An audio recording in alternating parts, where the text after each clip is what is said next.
Welcome back to Classes in Summer School Edition. Thank you.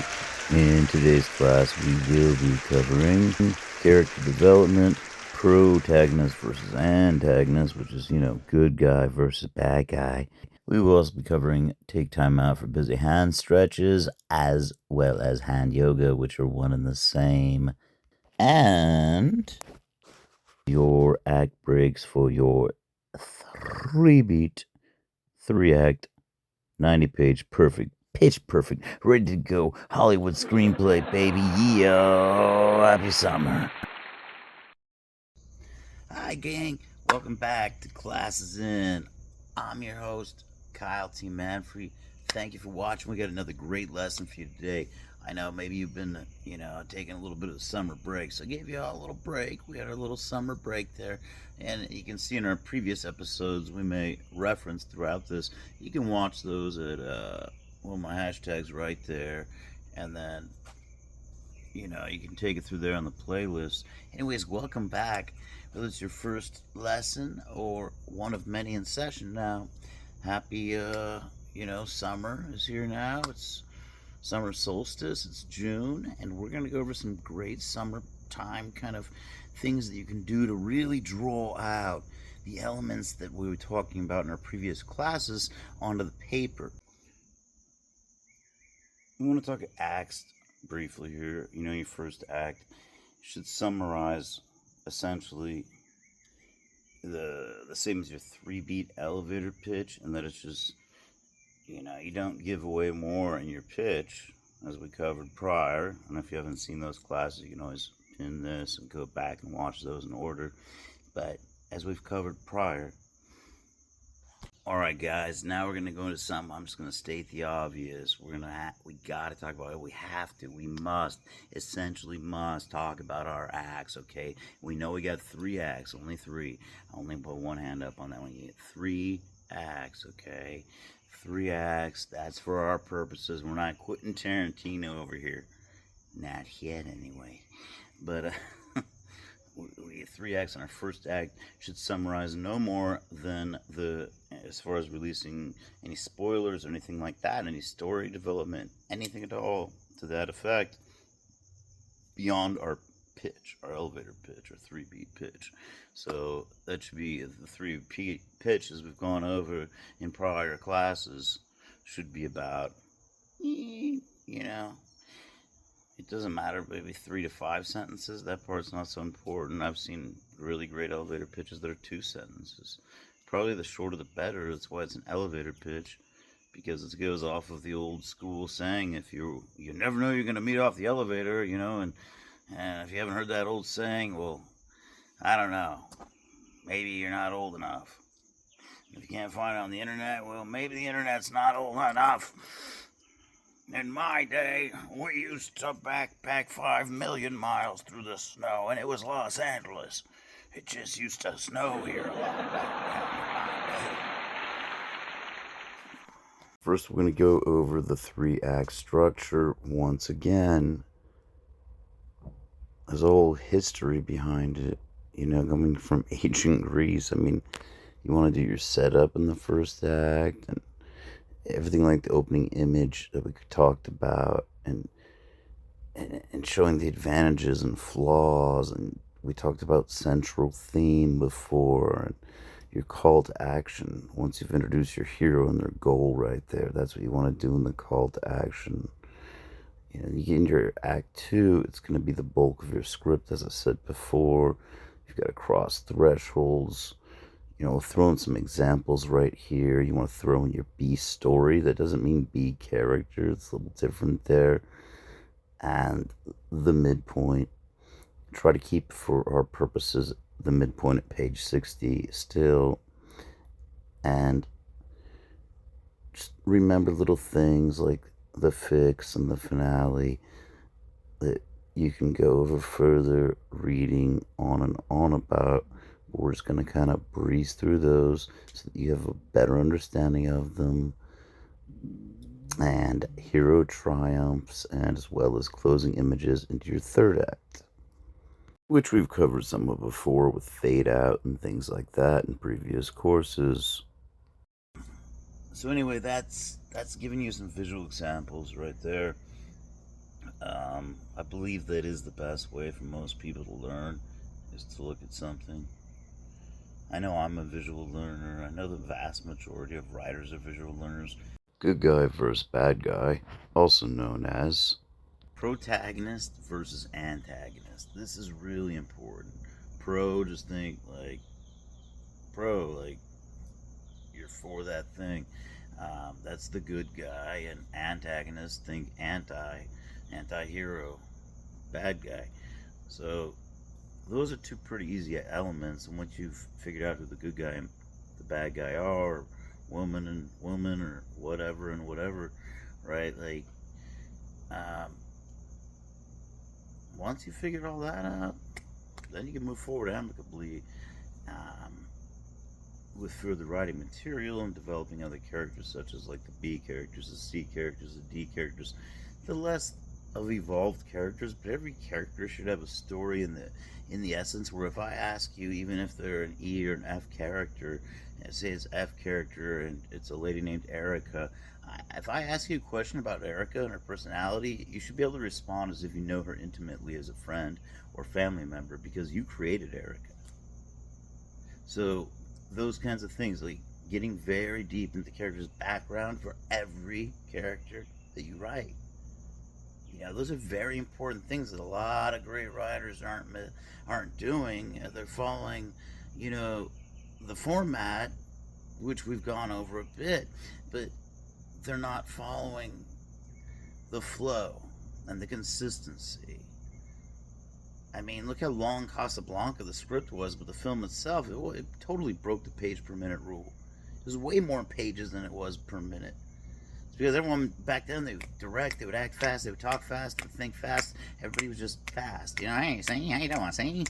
But there's a lot of reasons too, and it wasn't filmed in Spain either. It was filmed in Van Nuys, you know, in LA County, 818 Writing Company. You know, thank you. Thank you all for shooting the love. Now let's get on with the next lesson. So you can see here how each character, I mean, they have to be their own person. Look at the Beatles, you know, they're four people, but individually, they're all very unique in their own right, in their time. Some have passed and some haven't. That shows how unique they are right there, right? That's called life, you know. You have to be your own person, your own character, and let your own persona shine. And so you can really see that developing a character, think of like Rocky and Apollo in the movie Rocky, right? If you didn't develop Apollo Creed or Rocky Balboa, or either one of them, it wouldn't even have been a franchise, you know? Burgess Meredith, the way they have him talk, you're a bum, Rocky. And he played the Penguin in those Adam West movies, or TV shows rather, in the 60s.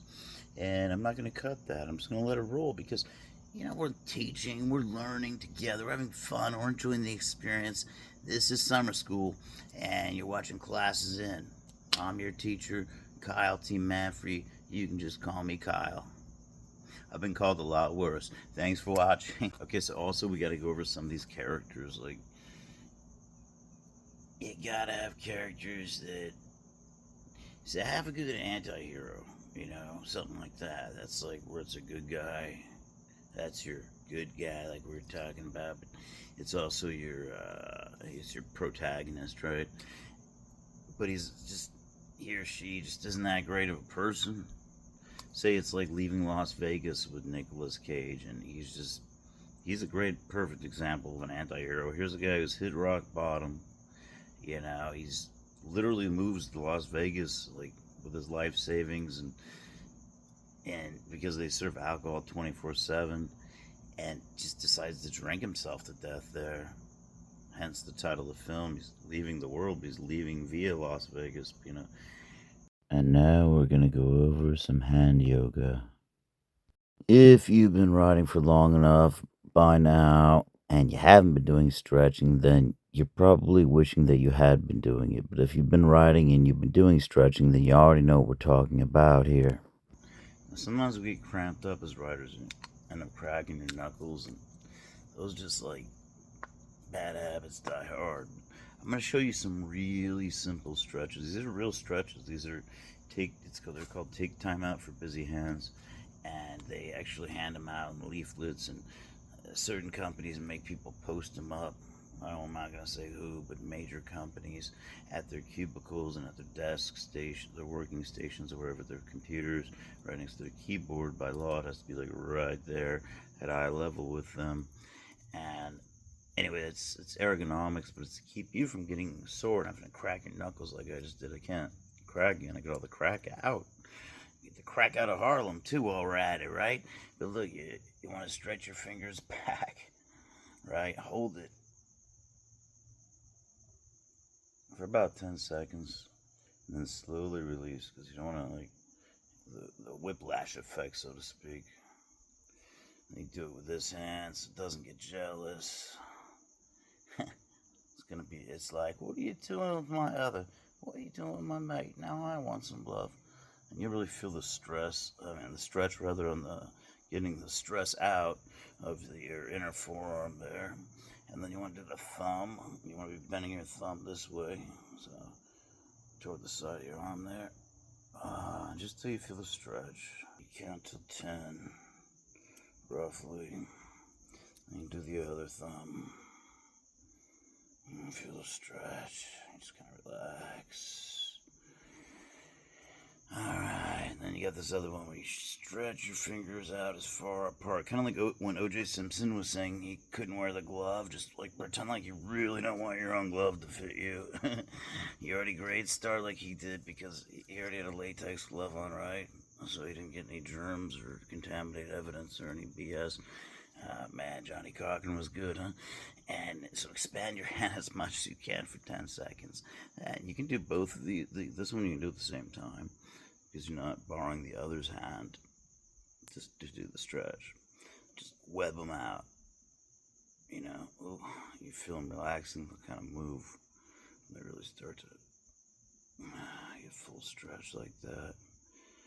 And then you stop, and then you just want to shake them out as fast as you can. Like, you get really good at it if you do it. It's kind of like punching, but let everything loose. It's like when you're hitting a punching bag. You know, and you do that for about 10 seconds, and that one's called Shake It All Out. And that is called Take Time Out for Busy Hands. So I do encourage that you do that, because the more writing that you do, the more you're going to realize, oh crap, I should have listened about the stretching in my hands, because they sure do hurt. And you have all these cramps on the center of your palms, and it'll be no good for you. You won't be able to work, you won't be able to write. And then it's out the window with that, right? So anyway, thanks for watching Summer School. We're talking about good anti-heroes. I'm talking about, Nicolas Cage, we referenced earlier in Leaving Las Vegas. You also have to have sometimes, quite often, look at like Lex Luthor in the old school Superman when Gene Hackman played him. He was somewhat likable for some reason. I'm just saying. Or Steve Carell's character, wherever it was. You can comment below and just refresh my memory. That'd be great. Gruel, right? Gruel, nobody liked him. He was mean, but at the same time, you kind of loved him. Or the old man in Up. Or there's like so many examples, They're not just CGI ones, but so many samples and examples. But that just goes to show you that even the bad guy, even Biff, okay, in Back to the Future, has to be something about him you kind of like. Maybe it's because he's so funny or something. Maybe they make him relatable in certain aspects, It's all in the writing. The writing leads to the directing, which, and then eventually leads to the acting, of course, and the way that the lines are read. But it all starts here, like we said, right? Usually comes from within here and here, your inner spirit and your chakra, and it being a really good idea for either a TV show or a movie. In particular, movies we're talking. Just in general, broadly. We will cover television later, I promised that in the past. And we shall cover that, we plan to. God willing, and the creek don't rise, yeah? But as long as YouTube's kind enough to host us, then we'll continue to teach these lessons. Free. Like, I don't get paid. I'm not monetized on here, and you don't get charged. So this is It's out of love for children. So that's basically what we're talking about here. And thank you guys again for watching. I hope you really retain some stuff out of this course of classes in. And this has been the summer school edition. I'm your teacher, as always, Kyle T. Manfrey. Certain people, like some people, students or newcomers, may think, well, what's so essential, Kyle? Why is it so important that I have to accentuate each character so very, very much? Well, it's because in real life everybody's very different. But really, though, again, we're going to Pulp Fiction, like I warned you of. But Alright, if you didn't have Sam Jackson's the A character, like we've gone over in prior courses, but if you didn't have John Travolta, Bruce Willis, Marcellus Wallace, Mia Wallace, and so on down the list, all the way down, Booch, um, you know, I mean, take another one like Breakfast Club. Who do you think is the A character from Breakfast Club? I'm gonna quiz you guys. Pop trivia. Leave it in the comment section below. First one who gets the right comment gets a bonus shout out in the next episode of Classes In. Anyway, I think that's pretty cool. Thank you guys for watching. Hope you learned some here today and that you can take with you. And remember, always pick it up from the first class. It's best if you just subscribe for your. It's best for you, me, for everybody. Just hit subscribe, get that notifications bell out of the way, and just click that little bell, and then you'll get alerts every time you go on your YouTube page. It'll just have little alerts like, oh, so and so posted a video. And if you don't do it for me, do it for other people that you like on here. That's just how the platform works. Some people are like, subscription, I'm not buying a magazine off you, young man. I'm like, I'm not that young. They're like, I'm twice your age. I'm like, all right, but you look really good for your age. I don't. Anyway, thank you guys. One love. God bless. And just remember, get the writing. Thank you for watching. Make sure and like, comment, subscribe, hit that notifications bell today.